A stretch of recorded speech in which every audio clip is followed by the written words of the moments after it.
मांगने वालों को आतंकवादी बोलते हैं और दंगा करवाने वालों को, जो दंगे के लिए नफरत की राजनीति करते हैं, वो इनके लिए देशभक्त होते हैं।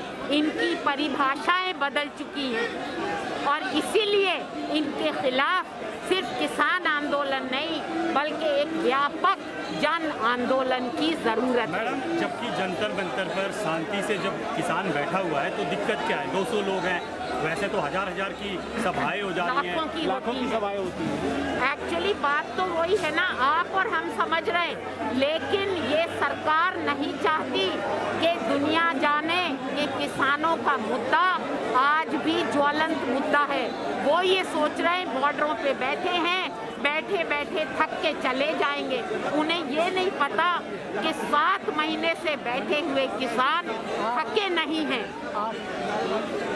मैडम, अभी देखा है, आज ही अभी खबर आई है थोड़ी देर पहले कि जो दैनिक भास्कर है, तो इतना बड़ा मीडिया ग्रुप है जो थोड़ा सा सच्चाई दिखा रहा था फ्रंट पेज पे, जिसने पेगासस की घटना भी दिखाई, ऑक्सीजन की खबर भी दिखाई, सूचना ही दे रहा था, लेकिन उस पर भी आज इनकम टैक्स की रेट पड़ गई है। इसको कैसे देखिए, आप जानते हैं कि हमारे देश के जितने इंस्टीट्यूशंस हैं उनको भी देश हित में इस्तेमाल ना करके अपने हित में इस्तेमाल किया जा रहा है। अगर कोई आपके खिलाफ बोले, डिसेंट को दबाने के लिए इस्तेमाल हो रहा है।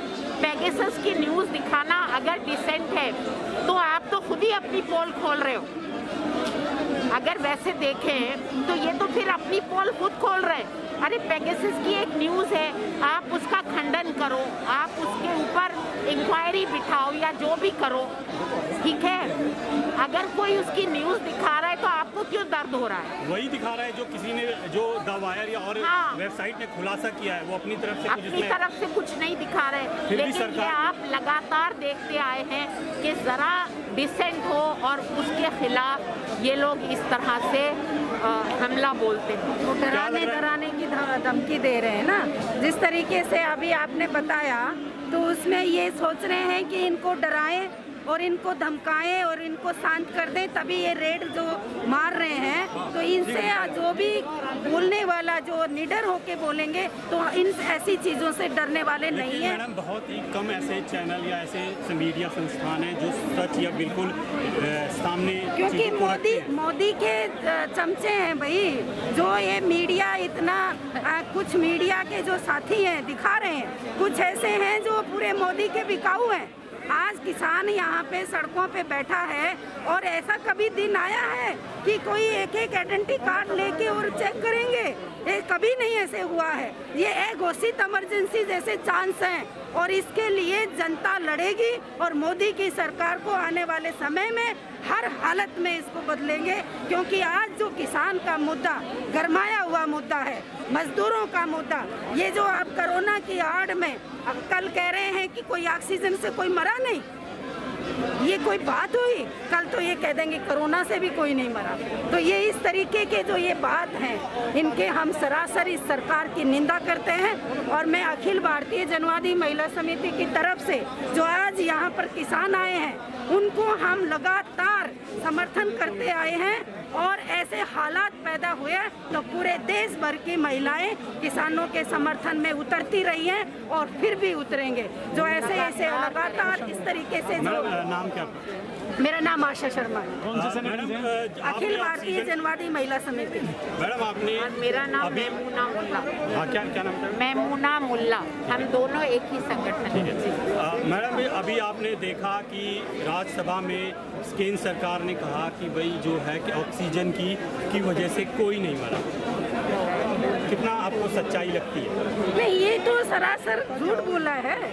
मोदी तो हर मुद्दे पे झूठ बोलते आ रहे हैं। झूठ बोलने वालों का तो कैसे मुंह पकड़ा जाए। वो ये कह रहे हैं कि आप जनता के बीच में जाइए, बार बार अपनी बात करिए, अपने काडरों को कह रहे हैं, तो वही सच्चाई मानी जाएगी। तो इसका क्या मतलब है कि बार बार जनता के बीच में जाके झूठ बोलते रहो और जब तक झूठ बोलते रहो जब तक जनता सच्चाई नहीं मान ले। तो ये तो गलत है, ये सरासर गलत है। और जनता अब समझ गई इस मोदी सरकार के जो कारनामे, इसको सब समझ गई है और जवाब जवाब देगी जनता, मैं इतना कहना चाहूँगी। इतनी जो हमने जो नदियों में बहते हुए लाशें देखी, या जो गंगा नदी के किनारे लाशें देखी, या फिर टीवी पे देखा, अपने घरों में देखा, मेरे घर में भी 2-2 लोग ऑक्सीजन से परेशान थे। मैं खुद गुड़गांव और कहाँ से ऑक्सीजन लाया था। क्या लगता है आपको कि ये सब क्या एजेंडा है, क्या किसकी साजिश है? क्योंकि विफलताओं को छुपाने का ये तरीका है, अपनी विफलताओं को छुपाने का।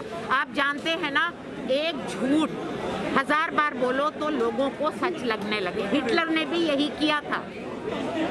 ठीक है, आज हमारी सरकार जो है, जो आशा ने बोला, अघोषित इमरजेंसी लागू है, और उस इमरजेंसी से न जाने कितने ज़्यादा खतरनाक है ये, और इसका मुकाबला एक ही तरीके से हो सकता है, जनता अपनी आवाज़ बुलंद करे, जन आंदोलन को तेज करे, किसानों के समर्थन में भी। और देखिए, किसानों के इन कानूनों से सिर्फ किसानों का नुकसान नहीं है, आम जनता का नुकसान है। भुखमरी होगी, वो तो अनाज खरीद के सैनिटाइजर बनवाएंगे, जनता क्या करेगी? भुखमरी होगी तो जनता का नुकसान है, जनता क्या करेगी? जनता को आज उठ खड़े होना है। इसीलिए हम महिलाएं भी इसके खिलाफ आज खड़े हैं और खड़े रहेंगे लगातार। हम ये अभी नहीं, जब ऑर्डिनेंस आया था, ये जो 3 काले कानूनों के पहले ऑर्डिनेंस आया था, उस वक्त भी हमने साथ दिया है। हम किसानों के साथ कंधे से कंधा मिलाकर लड़ रहे हैं और हमारी लड़ाई जारी रहेगी। आखिरी सवाल मैडम, जो बीजेपी की साइना एनसी हैं, वो भी महिला हैं, उन्होंने भी कहा कि सरकार जो कह रही है वो सच कह रही है ऑक्सीजन के मामले में। तो क्या लगता है कि तो आप उन्हीं से पूछिए ना कि अगर उनको वो लाशें नजर नहीं आ रही तो उनका चश्मा बदलवा दीजिए, उनका चश्मा बदलवा दीजिए।